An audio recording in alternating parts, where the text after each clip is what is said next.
అన్న ఏం జరుగుతుంది ఈ టైంలో ఇక్కడికి ఎందుకు వచ్చారు? అదే ఇది మనం అందరం పాపం నిరుద్యోగులు, ఇదంతా ప్రభుత్వం అంటే ఇది కాంగ్రెస్ పార్టీది కాదు, ఇది నిరుద్యోగుల ప్రభుత్వం.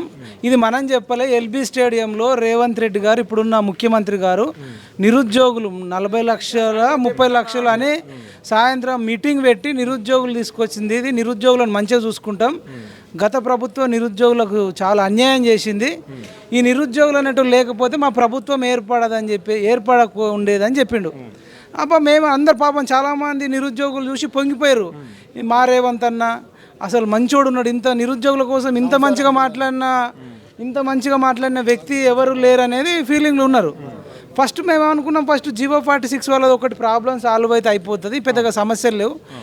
ఏదున్నా మనం ఏం చెప్పినామంటే ఆ ఉద్యమం టైంలో ఈవెన్ కాంగ్రెస్ పార్టీకి అంటే మనం బీఆర్ఎస్ని ఓడించేటప్పుడు కూడా ఏ పార్టీ వచ్చినా, బీజేపీ వచ్చినా కాంగ్రెస్ వచ్చినా నిరుద్యోగులను కన్సల్ట్ చేసి ఎగ్జామ్ డేట్లు ఫిక్స్ చేయాలన్నాం. అదేవిధంగా సిలబస్ కూడా అట్లా చేసి ఇప్పుడు చిక్కడపల్లి సిటీ లైబ్రరీ ఉంది, ఓయూ లైబ్రరీ ఉంది, కేయూ లైబ్రరీ ఉంది, అఫ్జల్గంజ్ లైబ్రరీ ఉంది. ఇట్లా ఎక్కడ పోయినా అందరిని అడిగి పద్ధతిగా చేయండి.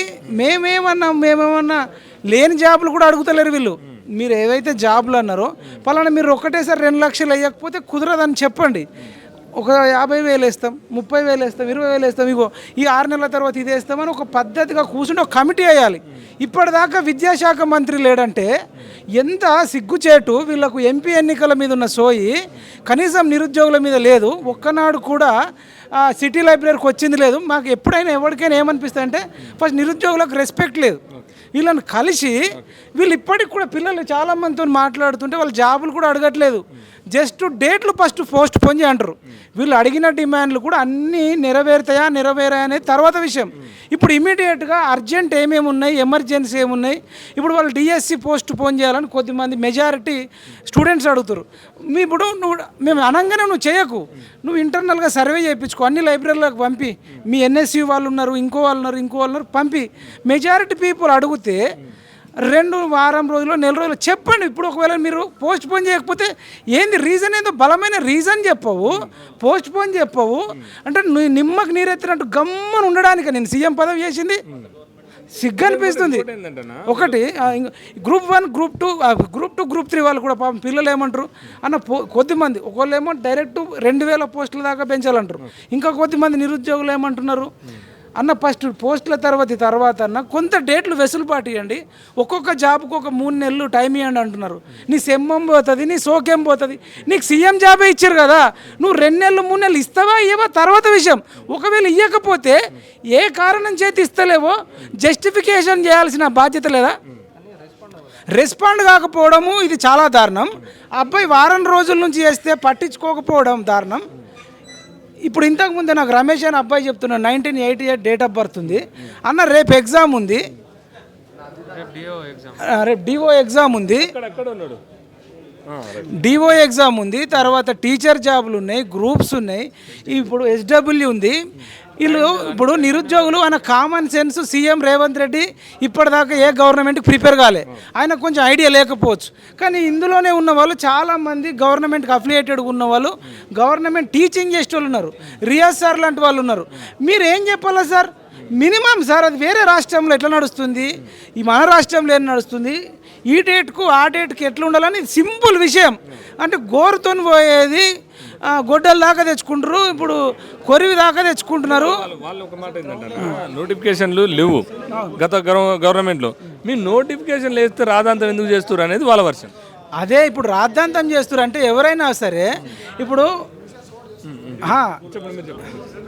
రాద్ధాంతం చేయడం అదంతా ఎందుకు, నువ్వు చర్చలు జరుపు కదా. ఇప్పుడు ఫస్టే నిరుద్యోగులతో చర్చలు జరుపుంటే ఇలా రాజకీయ పార్టీలు కూడా ఇన్వాల్వ్ కాకపోతుండే వాళ్ళకి అవకాశం ఉండకపోవు. వీళ్ళ దగ్గరకు వెళ్ళి మీరు అడగండి. రాద్ధాంతం గిద్ధాంతం ఏంటంటే ప్రజాస్వామ్యంలో అడిగే హక్కు ఎవరికైనా ఉంటుంది. వాళ్ళు అడిగేది న్యాయబద్ధంగా ఉందా లేదా, నువ్వు ప్రతి ఒక్కరు రాస్తున్నాం ఎగ్జామ్స్కి టైం ఉండాలని అడుగుతున్నారు. 18 రోజులు టైం ఇచ్చింది. ఇవాళ హరీష్ రావు ఇక్కడికి వచ్చిపోయిండు, సంపినోడే సన్నాయి ఊదినట్టు సన్నాయి కొట్టినట్టు లేకపోతే సంపినోడే తలుగురు పెట్టినట్టు వచ్చిండు.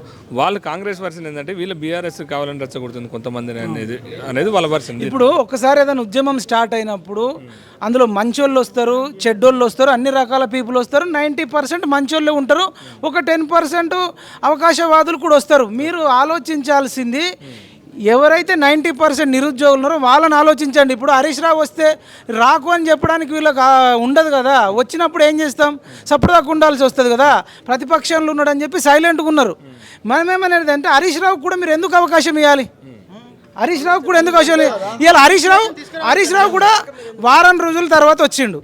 ఇప్పుడు వారం రోజుల ముందే మోతిలాల్ కూర్చున్న ఫస్ట్ రోజు సెకండ్ రోజు వచ్చి ఆయనతో మాట్లాడి, తమ్ముడు మరి ఏమేమి ఉన్నాయని డిమాండ్లు తెలుసుకొని పని సిటీ ఇక్కడపల్లి లైబ్రరీ వెళ్దాం, నువ్వు సభ పెట్టా, ఊర్లో గ్రామ సభ పెడతారు, అట్లా నువ్వు నిరుద్యోగుల సభ ఒకటి పెట్టు, అప్లికేషన్ తీసుకో, మెజారిటీ పీపుల్ ఎవరైనా అబ్జెక్షన్స్ ఉన్న వాళ్ళు చెప్పండి, ఎవరికైతే పోస్ట్ పోన్ కావాలనేటోళ్ళు చెప్పండి. నాకు ఇప్పుడు మొత్తం వింటే ఏమర్థమవుతుందంటే వాళ్ళు జస్ట్ వెసులుబాటు ఇవ్వండి, పోస్ట్ పోన్ చేయండి, ఎగ్జామ్కు 2 నుంచి 3 నెలల టైం అడుగుతుర్రు మినిమం. నేను అందుకనే ఈ కనకపు సింహాసనము మీద సునకమును కూసుండబెట్టిన వెనుకటి గుణమేళ మానురా అన్నట్టు వీళ్ళు అసమర్థులండి, దద్దమ్మలు. ఏం చేతగానని తీసుకుపోయి బలవంతంగా ఆ ఎమ్మెల్యే పోస్టులలో సీఎం పోస్టులో కూర్చుండబెట్టినాం. నిజానికి వాళ్ళ కృషి వల్ల వస్తేనేమో వాళ్ళ కడుపుల బాధ తెలుసు. ఏదో మీద డైలాగులు అన్నావు కదా, ఎదిరించేటోళ్ళు లేకపోతే బెదిరించేటోడితే రాజ్యం అన్నావు. మరి ఇవాళ ఎదిరించేటోళ్ళు వచ్చారు నిరుద్యోగులు, మరి బెదిరించేటోడు ఇప్పుడు నువ్వైనావు, ఎదిరించేటోళ్ళు నిరుద్యోగులు అయ్యారు. ఇప్పుడు మా పరువు పోతుంది బయట తిరిగితే. అన్నా నువ్వు కేసీఆర్ను ప్రశ్నించినట్టు రేవంత్ రెడ్డిని ఎందుకు ప్రశ్నిస్తలేవంటే ఏం చెప్పాలా? ఏందది, నువ్వు సీఎం పదవి అనుభవిస్తావు, మేము మాటలు పడన్నా, నీ దగ్గర ₹1 తీసుకున్నామా? కనీసం ఇప్పుడు చెప్తున్న నిరుద్యోగుల మధ్యలో ఎంత సిగ్గులేని ప్రభుత్వం అంటే, ఏదైనా నిరుద్యోగులు మనకు వచ్చి చెప్పింది సరే 30 లక్షల మంది నిరుద్యోగులను కలవడం కుదరదు. వాళ్ళ రిప్రజెంటివ్గా వెళ్ళి ఒక 10 నిమిషాలు చెప్పుదాము, రాసిస్తారు. ఇగో డిఎస్సి జాబ్ ఇప్పుడు ఉంది, మళ్ళీ హాస్టల్ వార్డెన్ ఇప్పుడు ఉంది, గ్రూప్ 2 ఇప్పుడు ఉంది, గ్రూప్ 3 ఇప్పుడు ఉంది. వీటి మధ్యలో ఇట్లా చేయమంటున్నారు. సమస్య చెప్పుదామంటే చెప్పుకోవడానికి టైం ఇస్తలేవు. మేము ఒకటే అర్థమవుతుంది, నిరుద్యోగులారా దుర్మార్గులండి రాజకీయ నాయకులు, ఈ కాంగ్రెస్ వాళ్ళు కూడా. మేము అర్థమవుతుంది, మేమేం వాళ్ళకి భజన చేస్తలేము, వాళ్ళకి చెంచాగిరి చేస్తలేము. నేను మోతిలాల్ నెహ్రూ కూడా రిక్వెస్ట్ చేసేది ఏంటంటే 7 రోజుల కంటే ఎక్కువ ఉంటే కిడ్నీలు ప్రాబ్లం వచ్చి కిడ్నీలు ఖరాబ్ అవుతాయి. ఇప్పుడు ఖరాబ్ కావు, ఇంకా సంవత్సరానికి 2 ఏళ్ళకు ఖరాబ్ అవుతాయి. కాబట్టి నేనేం కోరుకుంటున్నా మోతిలాల్ను నిరుద్యోగులు అంటే, మోతిలాల్ మనందరి కోసం చేసినప్పుడు మనందరం కూడా మోతిలాల్ను రక్షించుకోవాల్సిన బాధ్యత ఉంది. ఆ మోతిలాల్ విరమించినంత మాత్రాన ఈ ఉద్యమం ఆగదు. అవసరం అనుకుంటే మనలో ఒకళ్ళు ఇంకొకళ్ళు చేద్దాం అంటే రొటేషన్ పద్ధతికి ఒకళ్ళు 2 రోజులు 3 రోజులు ఇట్లా చేసి ఆ పిల్లగాన్ని బతికించుకుంటే బాగుంటుందని నా అభిప్రాయం. అంటే దీంట్లో నేను ఒక్కటి చెప్తున్నాండి, ప్రతిపక్షాలు కూడా మోతీలాల్ నాయక్ చచ్చిపోతే బాగుంటుందని కోరుకునే ప్రతిపక్ష నాయకులు కూడా ఉంటారు. ఆయన పాడే మోసి కూడా అమర హే మోతీలాల్ నాయక్, అమర హే సాధిస్తాం మోతీలాల్ ఆశయాలని కూడా అంటారు. అట్లాంటి దుర్మార్గులు కూడా ఎంటర్ అవుతారు. వాళ్ళకు అవకాశం ఇవ్వద్దంటే రేవంత్ రెడ్డి గారు మీరు స్పందించకపోతే, నువ్వు అనుకుంటున్నావు 10 ఏళ్ళ దాకా నేను ఫెవికోలేసి కూర్చుంటా అంటున్నావు. నువ్వు కూర్చుంటావా? నీకొకటి అర్థమైతలే, అక్కడ అంతో కొంత ఆంధ్రప్రదేశ్లో జగన్మోహన్ రెడ్డి స్కూల్ బాగు చేసిన వ్యక్తినే 11 సీట్లకు పరిమితి చేసిరు. నువ్వు రాసి పెట్టుకో. అర్ధరాత్రి గాంధీ హాస్పిటల్లో నిరుద్యోగుల సాక్షిగా చెప్తున్నాం, నీకు 11 సీట్లు కాదు కదా, 1 సీట్ కూడా రాదు నిరుద్యోగులతో పెట్టుకుంటే. 5 సంవత్సరాలు కూడా మేము ఒక్కటే కూడా రాహుల్ గాంధీ గారిని ఇంకా కాంగ్రెస్లో ఉన్న కార్యకర్తలకు కూడా రిక్వెస్ట్ చేస్తున్నాం, ఒకవేళ రేవంత్ రెడ్డి గారికి మాకు నిరుద్యోగులకు చేయడం ఇష్టం లేదేమో, ఇష్టం లేకపోయినా మాకు అభ్యంతరం లేదు అయ్యా, దయచేసి మీరు ఏదైతే 150 రూపాయలతో కొండారెడ్డిపల్లి నుంచి వచ్చిర్రో నీకు మంచికి 150 రూపాయలు ఇస్తాం, ఆ 150 రూపాయలు తీసుకొని నీ కొండారెడ్డిపల్లికి వెళ్ళిపో, నీ కొండారెడ్డిపల్లికి వెళ్ళిపో. 150 రూపాయలతో వచ్చినోడు కదా, నీకు ఒక్కొక్క 30 లక్షల మంది మంచికి 150 ఇస్తాం. అదే ఆర్టీసీ బస్సు పెట్టినావు కదా, ఆడోళ్ళకి ఫ్రీ, నువ్వు మొగోడివే కదా, నీకు స్పెషల్ పెట్టుకుంటావా, ఎన్ని పెట్టుకుంటావా పో, ఆ కొండారెడ్డిపల్లెలు ఉండు. ఇప్పుడు అదేదో లీడర్ సినిమాలో ఒక అమాయక ఆడపిల్లకు న్యాయం చేయలేని సీఎం ఉంటే ఎంత ఊడితే ఎంత అన్నారు. అరే 30 లక్షల మంది నిరుద్యోగులకు నువ్వు న్యాయం చేయకపోతే ఉంటేంది, ఆ ఊడితేంది? నీకు చేత కాకపోతే మేము ఏమన్నామంటే ఇంకొకళ్ళని వెతుక్కొని సీఎం చేయండి. అతనన్న నిరుద్యోగుల సమస్యలు పరిష్కరిస్తవచ్చు. అరే డేట్లు పోస్ట్ పోన్ చేయడానికి సిగ్గు శరము లేకుండా నువ్వు మెడికోవర్ హాస్పిటల్ పోవడానికి ఓపిక ఉంది, గాంధీ హాస్పిటల్ రావడానికి ఓపిక లేదు. గాంధీ హాస్పిటల్కి వచ్చి మోతీలాల్ టైం లేదు. అసలు మీకు నువ్వు అనుకుంటున్నావచ్చు, గత ముఖ్యమంత్రి కూడా అనుకున్నాడు ఈ నిరుద్యోగ పోరతో ఏమవుతుంది, ఈ స్టడీ చైర్లతో ఏమవుతుంది అనుకుంటారు. స్టడీ చైర్లతో పెట్టుకుంటే సీఎం చైర్ ఊడిపోయింది, ఊడగొట్టిర్రు. అసలు అరవీర భయంకరుడు అన్నటువంటి కేసీఆర్ చైరే బలగొట్టినప్పుడు అసలు నువ్వు ఎంత, నీ లెక్క ఎంత? నేను చావు నోట్ల తలకాయ పెట్టి తెలంగాణ తెచ్చిన జాతిపిత అనుకునే వ్యక్తినే నిరుద్యోగులు అరవీర భయంకరమైన వికారమైన యుద్ధం చేసి రాజులు కదా గుర్రాలతో అలెగ్జాండర్కు ఇంకా అపోజిట్ వాడికి యుద్ధం జరిగినట్టు జరిగితే నిరుద్యోగులకు నియంతకు జరిగిన యుద్ధంలో సీఎం చైర్నే ఊడగొట్టిన ఘనత తెలంగాణ నిరుద్యోగులది. ఈ ఆంధ్రప్రదేశ్ నిరుద్యోగులకు లేదు, ఉత్తరప్రదేశ్ నిరుద్యోగులకు లేదు. ప్రపంచ చరిత్రలో తెలంగాణ నిరుద్యోగితో పెట్టుకున్నోడు ఎక్కడ కూడా బతికి బట్ట కట్టినట్టు లేదు. మీరు అనవసరంగా కొరివితోని తల గోక్కుంటున్నారు. వాళ్ళు ఏంటంటే ఎవ్వరు కూడా ఇక్కడ దాకా రారు, కానీ మా వెంకట్ గారు వచ్చారు, ఎందుకు ఇదంతా రాదంతా ఒక ప్రాణం పోతుంటే తీయాలని చూస్తారా మీరు అనేది వాళ్ళ క్వశ్చన్.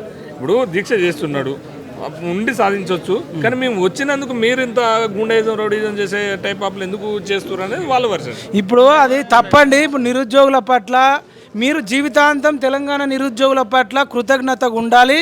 వాళ్ళు ఏదైనా ఆవేశానికి లోనైనా మీరు పెద్దోళ్ళు సంయమనం పాటించి ఇట్లా కాదు ఇట్లా అని చెప్పండి. మీకు ఎందుకు అంత భయం అండి? వీళ్ళంతా మనోళ్ళే కదా. ఇప్పుడు మేమేమనేదంటే బల్మూరు వెంకటన్ననో, రియాజ్ సార్నో, కోదన్ రామ్ సార్నో, అక్నూర్ మురళి సార్నో, తీన్ మర్మల్లను టార్గెట్ చేయడం మనం ఆ ఉద్దేశం కాదు. మీరేం చేయాలి, మాతో వచ్చి మాట్లాడి దీన్ని సీఎం దృష్టికి తీసుకెళ్ళండి. సీఎం వినకపోతే సీఎం ఇంటలేడని చెప్పండి, మేము సీఎంతో తేల్చుకుంటాం. కానీ మీరు కూడా సైలెంట్గా ఉండడం, డింగాన్ చేయడం అనేది కరెక్ట్ కాదు అనేది మేము చెప్తున్నాం. మీరు అనవసరంగా మీరు అనుకుంటారు, చాలామంది తెలియక సీఎం పోస్టో, కార్పొరేషన్ చైర్మనో, ఎమ్మెల్సీయో గొప్ప అనుకుంటారు. నిరుద్యోగుల గుండెల్లో, ప్రజల గుండెల్లో స్థానం సంపాదించడమే నిజమైన పదవి. ఇలా నీకు సీఎం పోస్ట్ ఉన్నా నీకు నిరుద్యోగుల గుండెల్లో స్థానం లేనప్పుడు ఆ పదవి ఉంటేంది ఊడితేంది? అసలు నీకేమైనా అర్థమవుతుందా? మీకు ఎవరు చెప్పాలనయ్యా? ఇప్పుడు ఏం చెప్పాలి వాళ్ళు కాదు.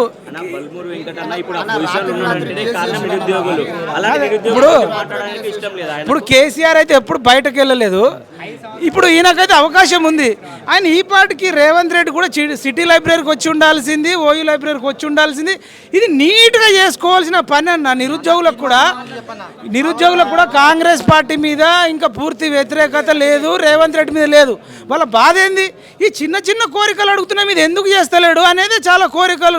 మొన్న 8 ఎంపీ సీట్లు కూడా గెలిపించారు కదా, వాళ్ళు తలుచుకుంటూ ఓడగొట్టకపోతుండేనా? ఇప్పటికైనా వాళ్ళ మీద కోపం లేదు. ఈ రేవంత్ రెడ్డికి చెప్పేటోళ్ళు లేడు. ఈ కాంగ్రెస్ పార్టీలో ఎవడన్నా మేధావి అనేటోడు ఉన్నాడా, తలకాయ ఉన్నటోడు ఉన్నాడా? అరే మీకు పోస్టులు ముఖ్యం కాదురా, ఆయనకు అర్థమయ్యేటట్టు చెప్పండి. చెప్పకపోతే మేము రిజైన్ చేస్తామని చెప్పండి. ముఖ్యమంత్రికి ఇవన్నీ అర్థం కావట్లేదంట. అంటే గ్రౌండ్ నుంచి వచ్చినని చెప్తుండు, నేను జెడ్పీటీసీ నుంచి వచ్చానని చెప్తుండు. ఈ రియాలిటీ అర్థం కావట్లేదంటవా? నాకు అదే నేను షాకింగ్లో ఉన్నా. ఇప్పుడు మనం ఇంట్లో ఎవరు సీఎం అయినా ఎవరు ఇప్పుడు ఇంట్లో 100 మంది ఉన్నారు సీఎం, ఎవరైనా ఇంత దాకా తెచ్చుకోరు. ఇప్పుడు వీళ్ళు అడిగింది కూడా మంచి ₹1,00,00,000 ఇవ్వట్లే, వాళ్ళు నిరుద్యోగ వృత్తి కూడా అడగలే. యువ వికాస్ కింద 5 లక్షలు ఇస్తున్నారు, 5 లక్షలు అడగట్లేదు. వాళ్ళు ఇంకొకటి వాళ్ళు 5 లక్షల రూపాయలు కూడా ఇస్తున్నారన్న. యువతకు ఏమన్నారంటే నిరుద్యోగులకు 5 లక్షలు ఇస్తాము, మీరు ఎక్కడన్నా కోచింగ్ తీసుకోండి, హాస్టల్ ఉండని చెప్పి వాళ్ళు అవి కూడా అడగట్లే, జస్ట్ పోస్ట్ పోన్ అడుగుతున్నారు, అడగట్లేదు. చాలా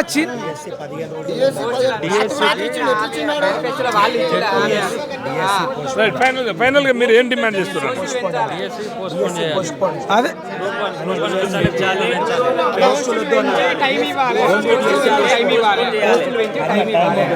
నేను అనేది ఏంటంటే అదే ఫైనల్గా చెప్పేది ఏంటంటే నేను ఫైనల్గా ఫస్ట్ నిరుద్యోగులతో చర్చలు జరపాలి. చిక్కడపల్లి లైబ్రరీ కొందరిని, ఓయి లైబ్రరీ కొందరిని, ఇప్పుడు అఫ్జల్ గంజ్లో ఉంటాట ఇక్కడ లైబ్రరీ, వీళ్ళని పంపించి నిరుద్యోగులు ఏం కోరుకుంటారో, మెజారిటీ నిరుద్యోగులు ఏది కోరుకుంటారో పిలిపించుకోలేదంటే మీరే అప్పుడు పిలిపించుకున్నా సరే ఇప్పుడు డిఎస్సి నుంచి ఒక 10 మందిని పిలిపించుకోరి, గ్రూప్ 2 నుంచి ఒక 10 మందిని, గ్రూప్ 3 నుంచి ఒక 10 మందిని, గ్రూప్ 1 నుంచి ఒక 10 మందిని, గురుకుల నుంచి ఒక 10 మందిని, జియో 46 నుంచి జెన్యున్గా ఉండేటోళ్ళని పిలిపించుకొని వాళ్ళు ఏది కోరుకుంటారో మెజారిటీ నిరుద్యోగులు కోరుకున్నట్టు ప్రవర్తించాలా. అట్లయితేనే మీరు 5 ఏళ్ళు ఉంటారు, లేకపోతే మీరు డేంజర్ జోన్లో ఉన్నట్టని మేము హెచ్చరిస్తాం.